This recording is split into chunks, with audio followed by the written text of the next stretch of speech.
اعوذ باللہ من الشیطان الرجیم بسم اللہ الرحمن الرحیم قال النبی صلی اللہ علیہ وآلہ وسلم الصوم لی وانا اجزی بہ آمنت باللہ صدق اللہ العظیم۔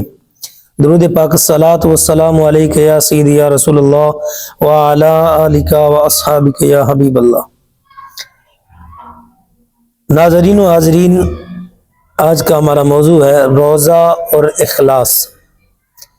کسی بھی عمل کی قبولیت کے لیے اللہ کے ہاں دو شرطیں ہوتی ہیں، ایک ظاہری اور ایک باطنی۔ ظاہری شرط یہ ہے کہ وہ عمل نبی کریم صلی اللہ علیہ وآلہ وسلم کی سنت کے مطابق ہو، اور باطنی شرط یہ ہے کہ وہ عمل خالص اللہ تعالیٰ کی رضا کے لیے کیا گیا ہو۔ ان دو شرطوں کے پورا کیے بغیر کوئی بھی عمل مقبول نہیں ہوتا۔ نماز اور حج جیسے اعمال چھپائے نہیں جا سکتے، ان اعمال میں مشغولیت ہی ان کا اظہار ہوتی ہے، لیکن روزہ کا معاملہ الگ ہے۔ روزہ ایک ایسا عمل ہے جو بغیر بتائے معلوم نہیں ہوتا۔ روزہ اپنے مجاہدے اور قربانی کو چھپانے کی تربیت ہے۔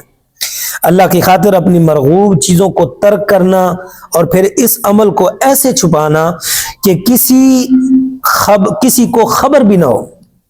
مجاہدہ اور اخلاص جمع کرنے کی اعلیٰ ترین صورت ہے۔ روزہ کی اسی خصوصی شان کی بنیاد پر اللہ تعالیٰ نے روزہ داروں کے لیے خصوصی اجر کا وعدہ کیا ہے۔ اللہ کے رسول صلی اللہ علیہ وسلم نے فرمایا، اللہ تعالیٰ کا فرمان ہے، روزہ میرے لیے ہے اور میں ہی اس کا بدلہ ہوں۔ ایک روزہ دار میری خاطر اپنی شہوت، اپنا کھانا پینا چھوڑتا ہے۔ روزہ ایک ڈھال ہے۔ روزہ دار کے لیے دو خوشی ہے، دوری خوشی ہے۔ ایک خوشی افطار کے وقت اور دوسری خوشی اس وقت جب وہ اپنے رب سے ملاقات کرے گا۔ روزہ دار کے منہ کی بدبو اللہ کو مشک کی خوشبو سے بھی زیادہ پسندیدہ ہے، اس کے نزدیک پاکیزہ ہے۔ یہ بخاری و مسلم کی روایت ہے۔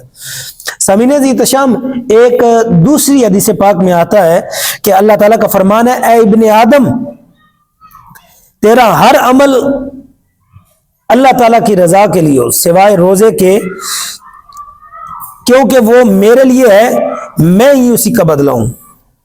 ابن آدم کا ہر عمل اسی کے لیے ہے سوائے روزے کے، کیونکہ وہ روزہ جو ہے وہ میرے لیے ہے اور میں اس کا خود بدلہ ہوں، اس کی خود جزا ہوں۔ ایک روایت میں آتا ہے، ابن آدم کا ہر عمل کئی گنا کر کے بڑھا دیا جاتا ہے۔ ایک نیکی کا بدلہ 10 گنا سے لے کر 100 گنا تک بڑھا دیا جاتا ہے، سوائے روزے کے۔ کیا روزہ نیکی نہیں، روزہ ایسی نیکی ہے کہ روزہ کے بارے میں اللہ ارشاد فرماتا ہے، روزہ میرے لیے ہے، باقی ساری نیکیوں کا اجر 10 سے 100 گنا تک بڑھاؤں گا، لیکن روزہ کی نیکی اتنی اعلیٰ نیکی ہے کہ یہ روزہ میرے لیے ہے اور میں ہی اس کی خود جزا ہوں۔ روزہ دار میری خاطر اپنی شہوات اور اپنا کھانا پینا چھوڑتا ہے، لہذا اس کا اجر بھی تو بڑا ہونا چاہیے۔ ناظرین و حاضرین، اس حدیث کے جملہ روزہ میرے لیے ہے کہ شرع میں علماء نے جو بات کہی ہے اس کا حاصل یہ ہے کہ روزہ کے علاوہ دوسرے اعمال میں ریا کا احتمال ہے، اس میں ریا پائی جا سکتی ہے، کیونکہ ان اعمال کی ادائیگی ہی ان کا اظہار ہوتی ہے، لیکن روزہ اس وقت تک ظاہر نہیں ہوتا جب تک کہ روزہ دار اپنی زبان سے خود اپنے روزے کا اظہار نہ کرے۔ اس اعتبار سے روزہ بندے اور اللہ کے درمیان ایک راز ہوتا ہے۔ یہ بس روزہ دار ہی جانتا ہے کہ اس کا کھانا پینا ترک کرنا روزہ کی وجہ سے ہے۔ اگر وہ خود نہ بتائے تو کسی کو روزہ کی نیت وغیرہ اسے معلوم نہ ہو، کسی کو بھی معلوم نہ ہو۔ روزہ کی یہی مخلصانہ شان ہے جو اسے دوسرے اعمال سے الگ کر دیتی ہے۔ یہی وجہ کہ اللہ تعالیٰ نے فرمایا کہ روزہ میرے لیے اور اس کی جزا بھی میں خود ہوں۔ سامعین احترام، توجہ کریں، حدیث کے الفاظ میں ہی میں ہی اس کا بدلہ دوں گا، ان الفاظ کی شرط ذرا دیکھیں۔ امام قرطبی رحمۃ اللہ تعالی علیہ فرماتے ہیں کہ دوسرے اعمال کے بارے میں ان کے ثواب کی مقدار بتائی جا چکی ہے کہ ہر عمل کے ثواب کی مقدار کا علم بندے کو پہلے سے ہوتا ہے۔ اللہ نے بتا دیا اپنے محبوب کے واسطے سے کہ کوئی عمل 10 گنا اس کا اجر دیا جائے گا، کسی عمل کا 10 سے 7 گنا 70 گنا بڑھا کر دیا جائے گا، کسی کا 100 گنا، کسی کا 700 گنا بڑھا کر، لیکن روزے کا معاملہ الگ ہے۔ توجہ چاہتا ہوں کہ اس کا ثواب اللہ تعالیٰ نے بے حساب رکھا ہے۔ اس بات کی تائید قرآن پاک میں یوں ہوتی ہے، اللہ تعالیٰ ارشاد فرماتے ہیں انما یوفی الصابرون اجرہم بغیر حساب، کہ صبر کرنے والوں کو ان کا اجر بے حساب دیا جائے گا۔ امام قرطبی رحمۃ اللہ تعالی علیہ اور بعض اہل علم سے یہ بات منقول ہے کہ اس آیت میں صبر کرنے والوں سے مراد روزہ دار ہے۔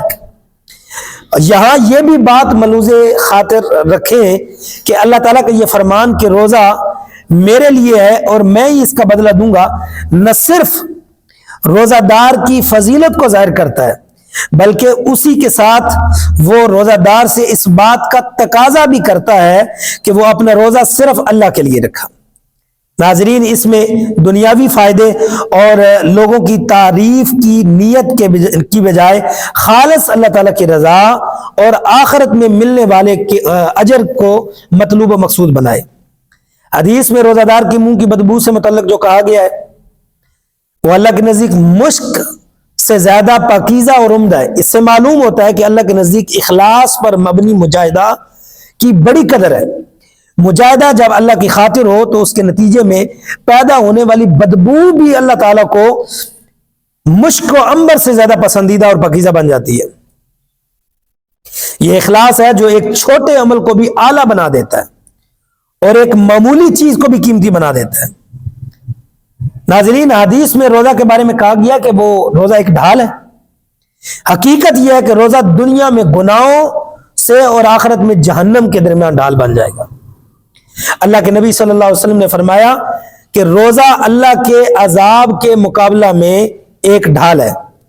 دوسری حدیث میں فرمایا روزہ ڈھال ہے اور جہنم سے بچاؤ کے لیے ایک مضبوط قلعہ ہے۔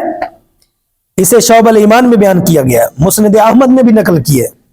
ایک حدیث میں کہا گیا ہے کہ روزہ ایک ڈھال ہے جس کے ذریعے بندہ اپنے آپ کو جہنم کی آگ سے بچاتا ہے۔ اسے طبرانی نے نقل کیا ہے۔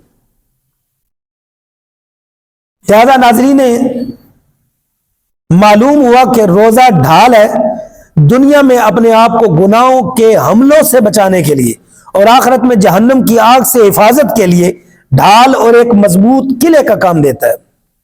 حدیث میں یہ بھی کہا گیا کہ روزہ دار کے لیے دو خوشی ہے، دوری خوشی ہے، ایک افطار کے وقت اور دوسرا جب وہ اپنے رب سے ملاقات کرے گا۔ اس کا کیا مطلب ہے؟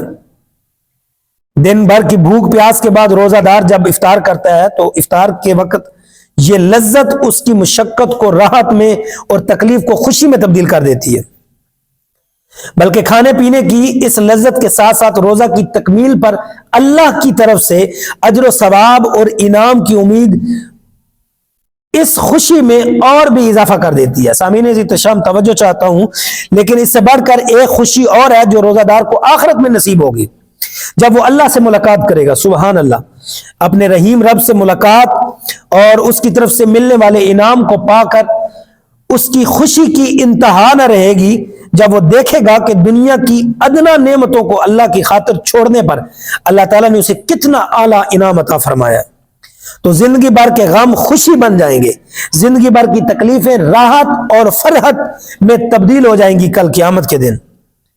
ایک مومن کے لیے اس کی دنیاوی زندگی روزہ کی مانند ہے، آخرت افطار کی مانند ہے۔ دنیا اللہ کی خاطر مرحومیوں پر صبر کرنے کا دور ہے اور آخرت اس محرومی کے خاتمہ اور اس پر صبر اللہ کی طرف سے عطا کی شروعات کا دور ہے۔ دنیا کی زندگی اللہ کی خاطر مجاہدے اور مشقت کا دور ہے اور آخرت انعام اور راحت کا دور ہے۔ مجاہدہ اگر اللہ کی خاطر ہو تو وہ اپنی ذات میں خود ہی ایک انعام بن جاتا ہے، پھر اس پر اللہ تعالیٰ کی طرف سے مزید انعام و اکرام کا وعدہ نعمت پر نعمت ہے، اللہ تعالیٰ کے فضل و کرم کا اظہار بھی ہے۔ تو ناظرین کرام، ہمیں روزے بھی رکھنے چاہیے اور روزے اخلاص و للہیت کے ساتھ رکھنے چاہیے کہ روزے کا جو حق ہے اس حق کے ساتھ روزے کو رکھا جائے۔ اللہ رب العزت کی بارگاہ میں دعا ہے کہ وہ ہمیں عمل کرنے کی توفیق عطا فرمائے۔